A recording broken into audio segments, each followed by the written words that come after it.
Hello, everyone. How are you? Eilers-Heffner here, Sapphire Ambassador. We're finishing up The Power of One More. And Melissa Allen is also sharing tonight with me.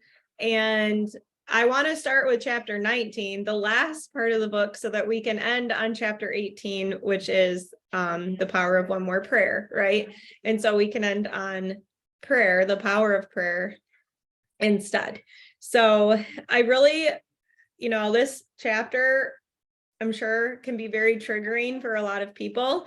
The very last one where he talks a lot about the loss of his father.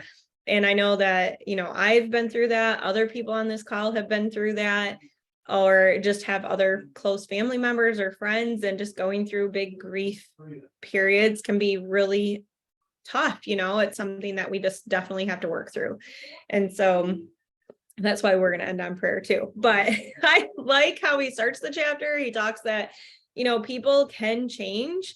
And I thought it was really encouraging because, we don't always hear the stories of people that come from rough upbringings, or a parent, or they themselves maybe dealt with something horrendous like alcoholism, right? We don't always see that people do change and come out of that. And I am probably jaded from working in healthcare for 20 years.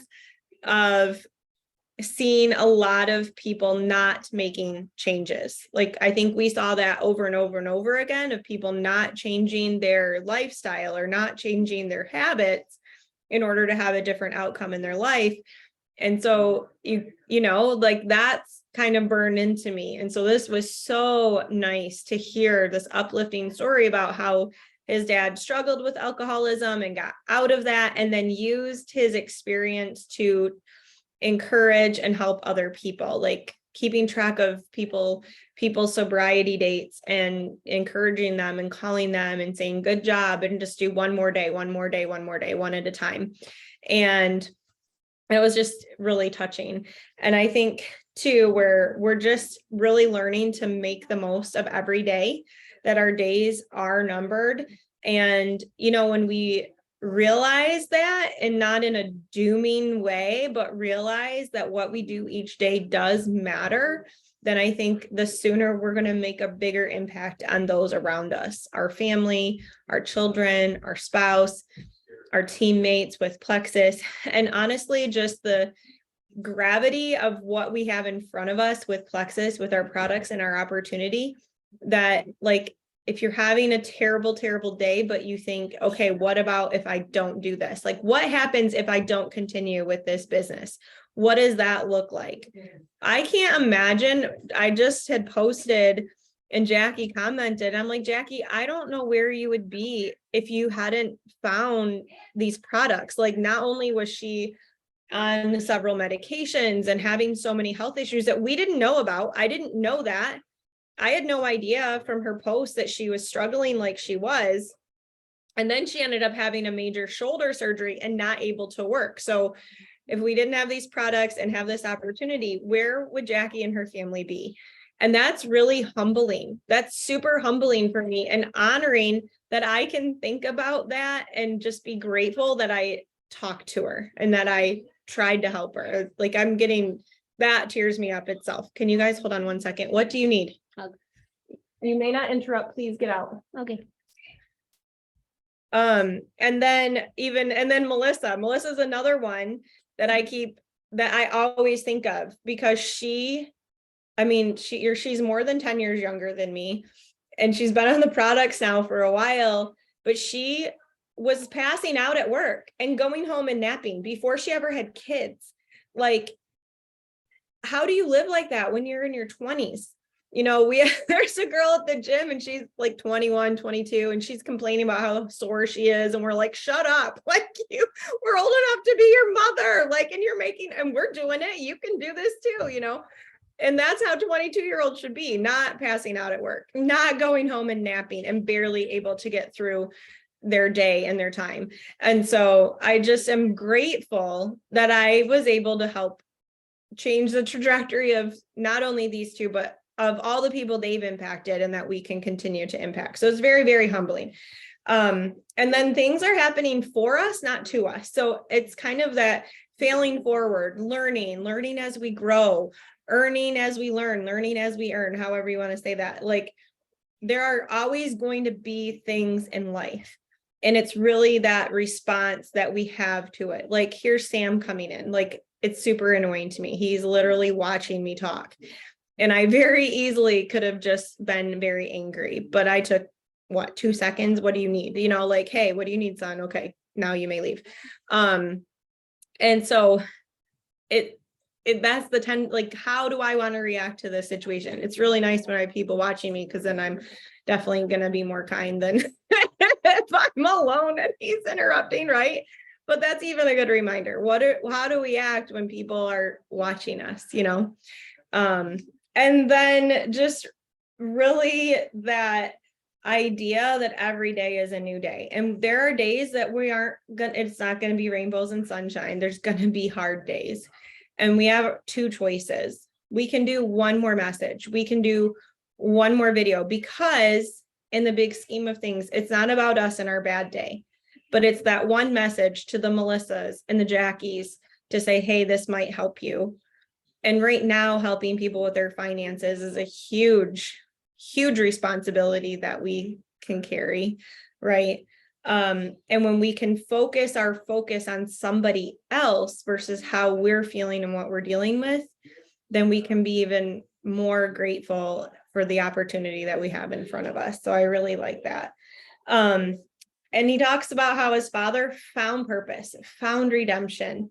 And that's so, again, it's so great to be able to hear these stories of people actually turning their life around. And, you know, I don't know that we have anybody on this call that's had something like this, an alcoholic parent, or they themselves maybe struggled with that. And so having to really like find that love and honor and care for their parent and just be so engaged that they actually see the turnaround in their family, right? That's another big deal too. So I also liked, he talks at the end, you know, setting differences aside. You know, you're not going to get along with every single person in your life every single day, but setting differences aside. I think I've shared this before. I had a coworker, like, why are you talking to her? I'm like, because I talk to everyone, number one. And number two, it's my responsibility to act how I act. It's not my responsibility to determine how she responds. I can be kind, I can be polite. I don't have to be your best friend, but I can be kind and polite. Those are things that I can do. And if she's going to be a jerk back to me, then that is definitely on her. That's not on me, right? And that we can also just understand we can find urgency in our purpose. And I think that's important. Like, okay, what can I do today? Because what is urgent today? You know, maybe it is just starting that conversation with someone that is going to join for the business and change their financial trajectory for their family. Just send that one message, have urgency in what it is that we have set before us. And then it's not too late. It's never too late to have one more meaningful relationship with a family, a friend, one more important message that we can send out, and living our best life before it's too late.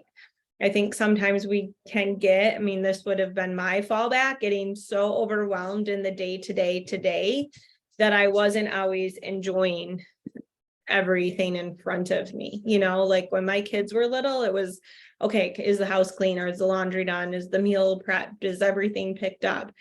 And I look back and I feel like I really did enjoy my children, but I'm sure there are days that it probably didn't feel like it or seem like it, or maybe if someone was looking on the outside. But my goal was to have time with them and play with them and take them outside on top of doing all the things. So I probably just burned myself out, but finding joy and meaning in every day and not letting it slip away. So anyway, that's what I have to share on that. I love that. And lots of good points for sure. Before we move on to the next chapter, chapter 19 really made me think, the biggest thing, I have an uncle who had pancreatic cancer, it was like when I was back in middle school that he fought through it.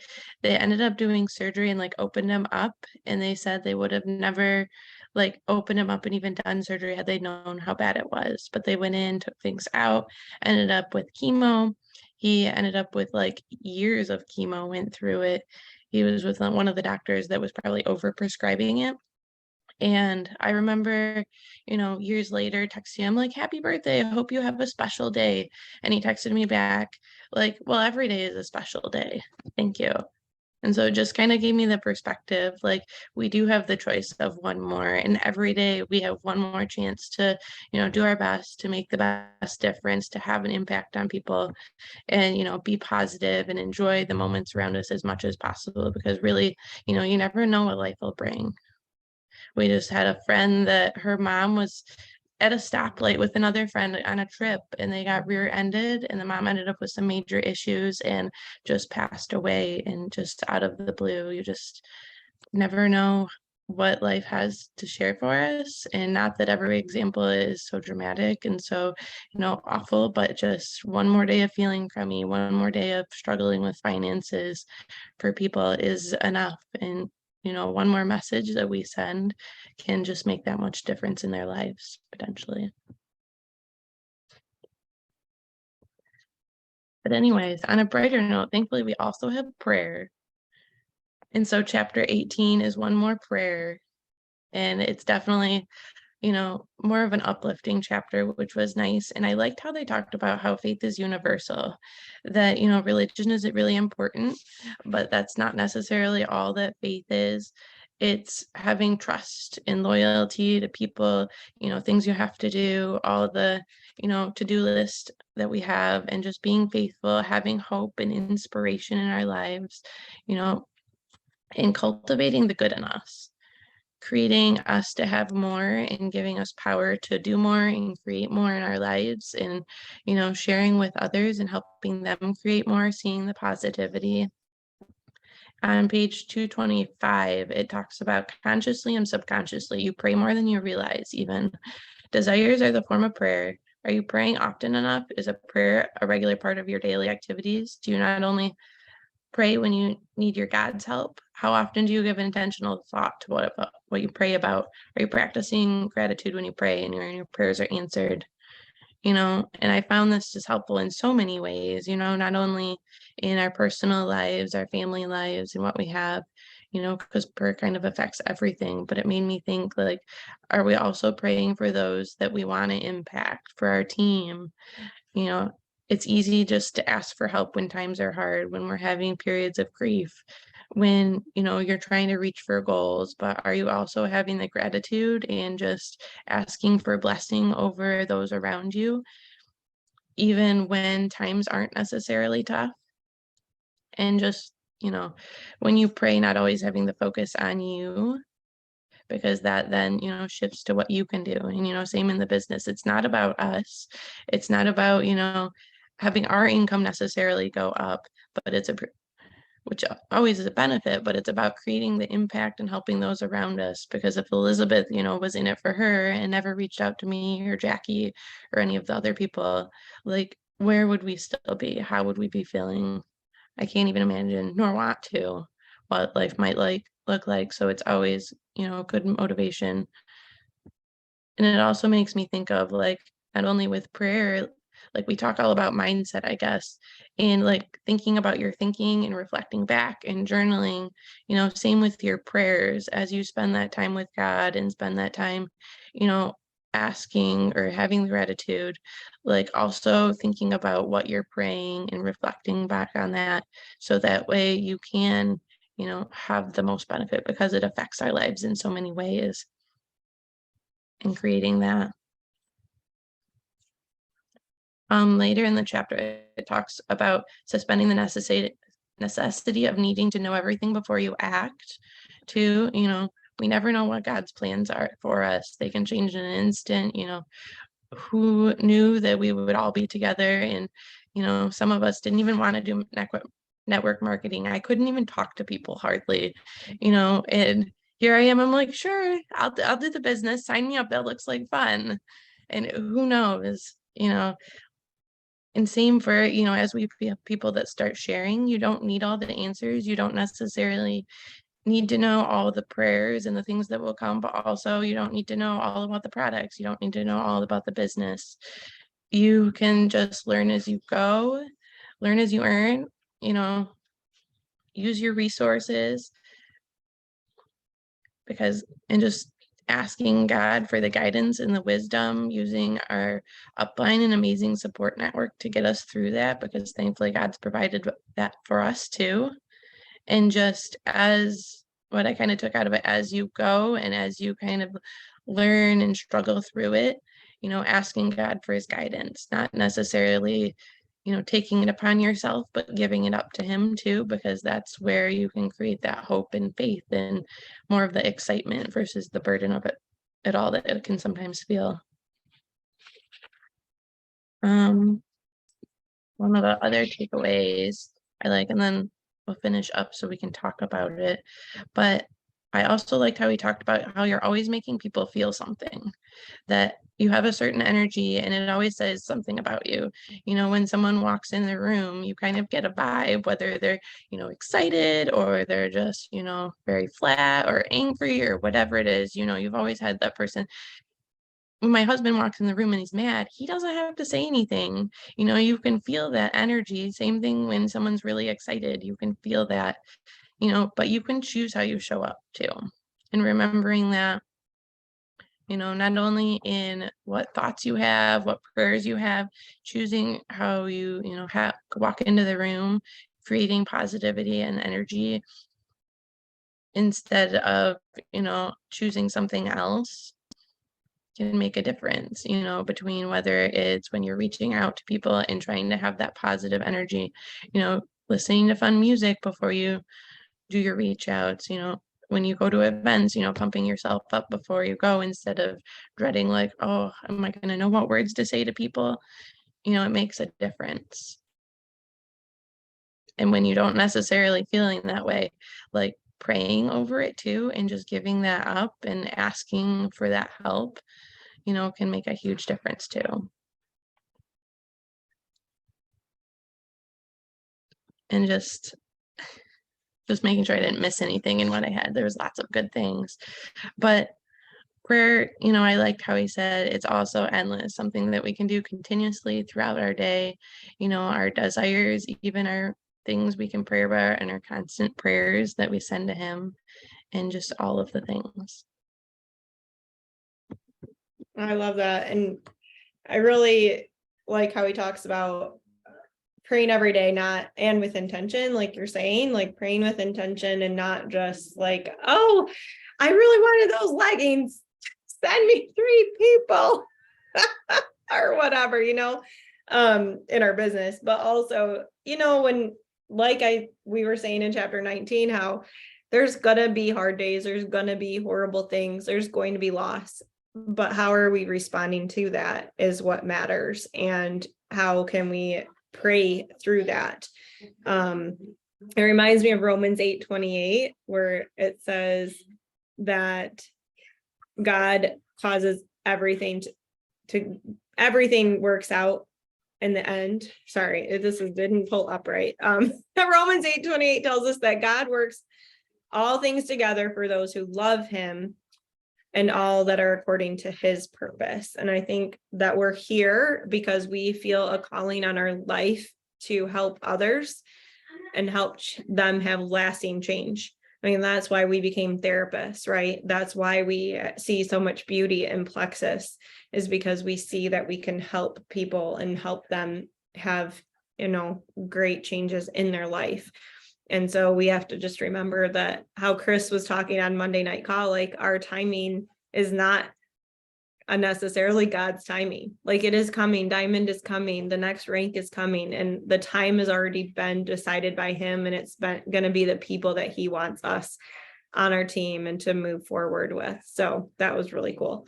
And then I think those were the couple little notes that I had for that. I mean, we could probably talk about this stuff, both things, all night. So anyway, if you guys have the stuff to add to us, that would be awesome.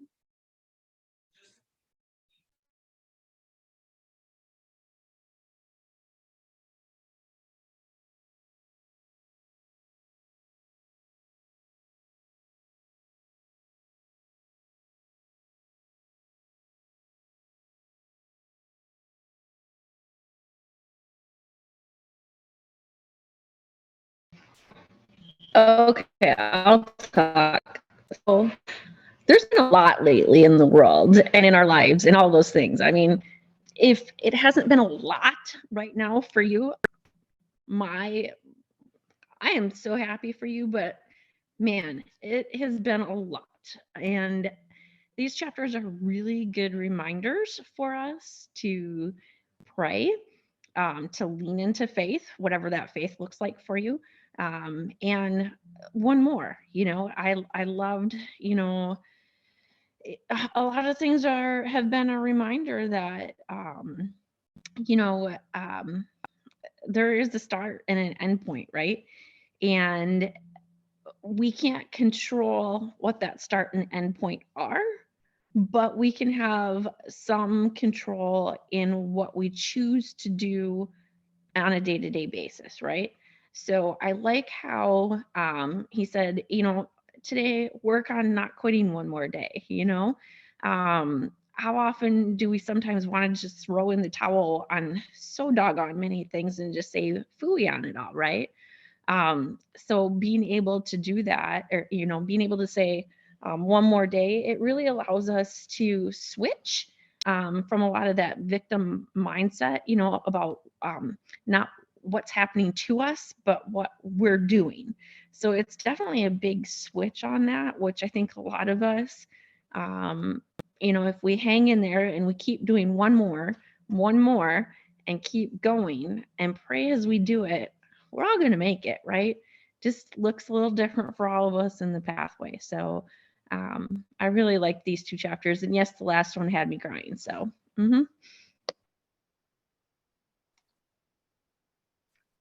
Jackie, I'm going to jump on that too. The don't quit. So, and this is not to bring anybody down, but just for backstory, the chaplain at my brother's service, and for anyone who doesn't know, he was a service member for 8 years and passed away from suicide. And the chaplain at his service said almost this exact line. And he kind of challenged all of us who were in attendance at my brother's service to remember that all my brother did was lose sight for 1 minute of what the rest of his life had possibility to be. And so when I read that line in the book 20 minutes ago, when I was finally finishing it up, I was like, oh, that's so heavy. But it's also, yes, the last several years have been heavy for so many of us. Those who are here attending book club tonight, those who aren't attending book club tonight, has been so heavy in so many ways. But the Lord, for me, has been the rock through all of that, even to this last week with my kiddo leaving the continent again and having a kiddo have a scary situation, and just minor things with my husband's job, like all the things that can be so heavy to us.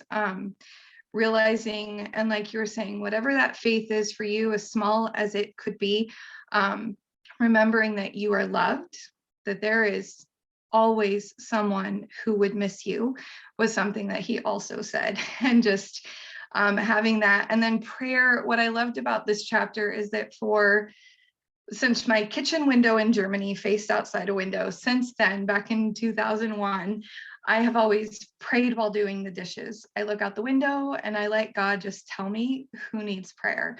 And I'm usually doing the dishes 20 plus minutes a day. So for 20 solid minutes, I'm usually just letting the Lord direct my thoughts. And I'm always listening to praise music while I do it. And it's just an important part of my day. It connects me.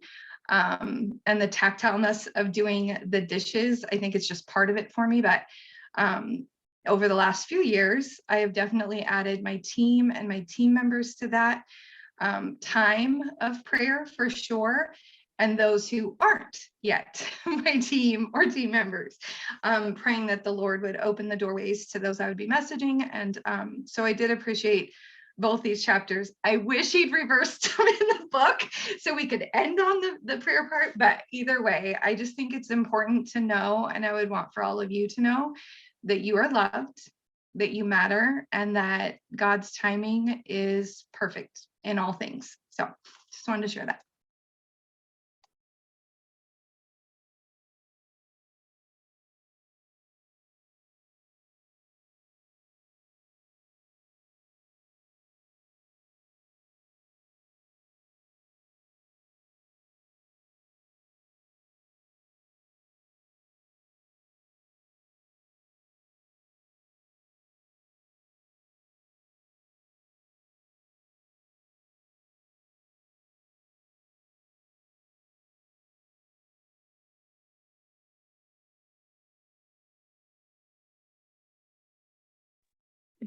Thank you, Nicole. Did you leave us all speechless now? No one wants to follow that?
Aw. All right, well, I don't know what else we should try to add to that then. If we're ending on that note, which was beautiful and perfect. And I think that we all agree for sure. And I think that we just have an amazing team that we do help each other with prayer, like prayerfully get through situations. We help support one another. And, you know, it doesn't have to be a bunch of broadcasted, I'm having a terrible day kind of thing. It can just be, hey, I'm having a tough day. Can you pray for me? And we have that support. And it's been lovely. It's been a great community. We have an amazing community that's just come together so well that I never dreamed was a possibility, I don't think, you know. But we have our best friends in this business on this call with us. We have that, and it's so refreshing and encouraging. And we truly can take the one more principle and apply it to pretty much anything, you know, like, okay, I can do one more message. I can read one page today. I can listen to one training video while I'm taking a shower. I can do the next thing. And I really loved that, you know, the focus is on one, not, okay, here you go. Here's all these things. Even if you take your winning day IPA sheet and you fill out one blank in each section, you're going to move your needle forward. If you take your Bible and you read one Bible verse, you're going to move your relationship with the Lord forward and have something to reflect and meditate on. You have 1 minute with your kid of just staring at their eyes and looking at them and saying, I love you. And that is going to move that relationship needle forward with your kids. Same thing with your spouse. So the one more principle, I think, is amazing. You know, one more healthy choice, not a bag of chips. One more pink drink instead of reaching for a soda or something. One more sip of water, you know, keeping that in mind. And it's great to pass that on to our kids. You know, I have a lot of them around here, and it's easy to say, getting into a complaint, but okay, but what can you be grateful for right now? What's one thing you're grateful for? What's one thing that you can change right now about this situation? Not what are we going to do about this whole huge thing? Okay, can you take care of one dirty dish? If all 4 of my kids take care of one dirty dish and then we do it like 2 or 3 times, the kitchen is clean. I'm not joking. So anyway, any other last thoughts, you guys? This is like record book club time of 30-minute book clubs. Don't get used to it.